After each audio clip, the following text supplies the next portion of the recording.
नमस्कार. आज मी इथे बांगडे घेतलेले आहेत. सर्वात अगोदर बांगडे साफ करून घेते, खवळं काढून घेते आणि बाजूचे कल्ले कापून टाकते.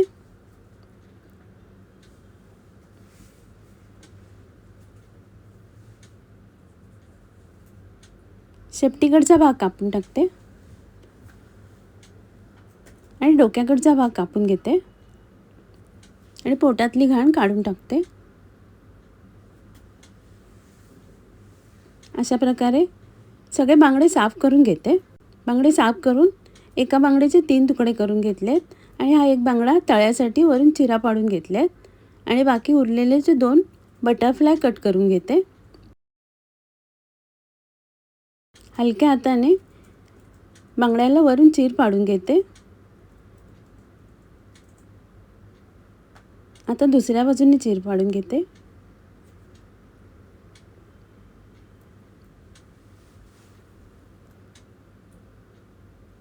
अशा प्रकारे दोन्ही बाजूने चीर पाडून घेते आणि बांगड्याचा काटा वेगळा काढून घेते.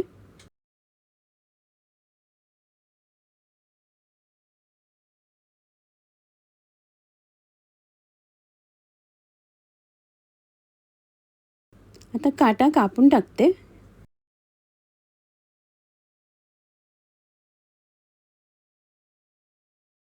आणि बांगड्याच्या आतली पोटातली घाण काढून टाकते आणि स्वच्छ धुवून घेते. बांगडे धुवून घेतलेले आहेत हे तळ्यासाठी. आता कढीला लागणारं वाटप काढून घेते. 1 कप ओलं खोबरं, 8 सुक्या मिरच्या, 2 बेडगी मिरची, चिंच, 1 मोठा चमचा धणे, हळद आणि 7 काळी मिरी घेऊन मिक्सरमधनं जाडसर वाटून घेतलेले. भांड्यात काढून घेते. थोडंसं पाणी घालते.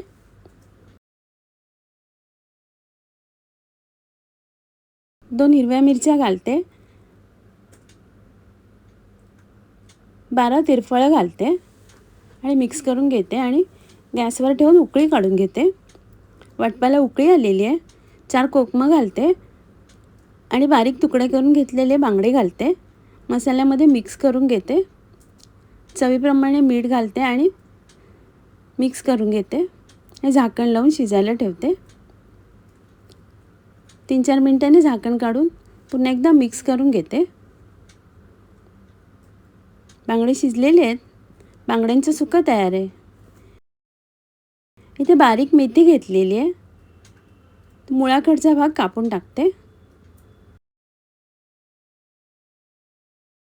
अशा प्रकारे भाजी कापून 4-5 वेळा पाण्याने स्वच्छ धुवून बारीक चिरून घेतलेली आहे. इथे कढईत मोठा बारीक चिरलेला कांदा आणि 2 हिरव्या मिरच्या घातलेल्या आहेत. कांदा नरम झाल्यावर कापून ठेवलेली मेथी घालते आणि कांद्यावर परतून घेते. चवीप्रमाणे मीठ घालते. ओलं खोबरं घालते आणि भाजी मिक्स करून घेते. भाजीतलं पाणी सुकलेलं आहे. मेथीची भाजी तयार आहे. इथे तळ्यासाठी बांगडे घेतलेले आहेत. त्यात 1 छोटा चमचा आलं लसूण पेस्ट, 1 चमचा कोकम आगळ, लाल मिरची पावडर, हळद आणि चवीप्रमाणे मीठ घालून मसाल्याची पेस्ट करून घेते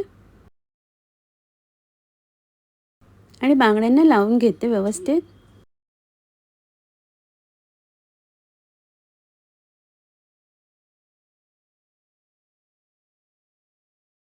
दहा 15 मिनिटांसाठी बांगडे बाजूला ठेवते मसाला लावून.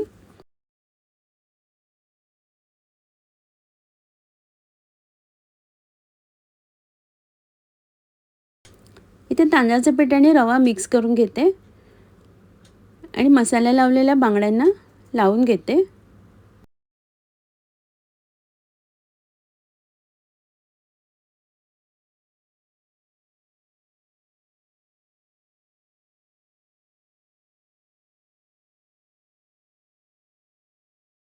तव्यावर तेल गरम करायला ठेवले. त्यात बांगडे फ्राय करायला ठेवते.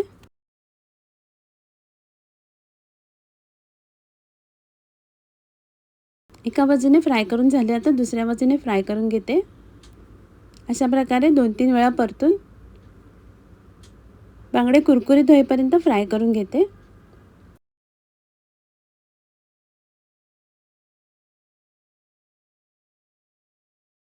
बांगडे फ्राय करून झालेले आहेत. आता मी काढून घेते.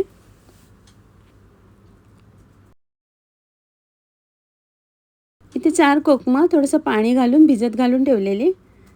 कोकमं काढून टाकते आणि थोडंसं पाणी घालते अजून. त्यात चवीप्रमाणे साखर आणि मीठ घालते. एक मिरची बारीक चिरलेली, एक लसूण बारीक चिरून घेतलेला, कोथिंबीर बारीक चिरून घेतलेली मिक्स करून घेते. साखर आणि मीठ विरघळेपर्यंत. तिवाळ तयार आहे. इथे माडीच्या फोडी घेतलेल्या आहेत. त्यात कोकमं आणि मीठ घालून थोडंसं पाणी घालते आणि कुकरला 2 शिट्ट्या काढून घेते. कढीला लागणारं वाटप काढून घेते. वाटपाला लागणारं साहित्य स्क्रीनवरती लिहिलेलं आहे. वाटप ग्राइंडरवरती थोडं थोडं पाणी घालून बारीक वाटून घेते. वाटप वाटून झालेलं आहे. भांड्यात काढून घेते. त्यात बारीक चिरलेला कांदा आणि हिरवी मिरची घालते आणि वाटपाला उकळी काढून घेते. वाटपाला उकळी आलेली आहे. तर साफ करून धुवून घेतलेली कोलंबी घालते. 3-4 कोकमं घालते बारीक तोडून. चवीप्रमाणे मीठ घालते. मिक्स करून घेते आणि झाकण लावून उकळी काढून घेते.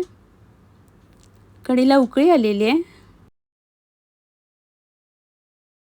तर कुकरमधनं शिजून घेतलेल्या माडीच्या फोडी घालते. कढीमध्ये बुडवून घेते व्यवस्थित आणि उकळी काढून घेते. कोलंबीची कढी तयार आहे. आता मी सर्व करते. आजचा व्हिडिओ पाहिल्याबद्दल खूप खूप धन्यवाद.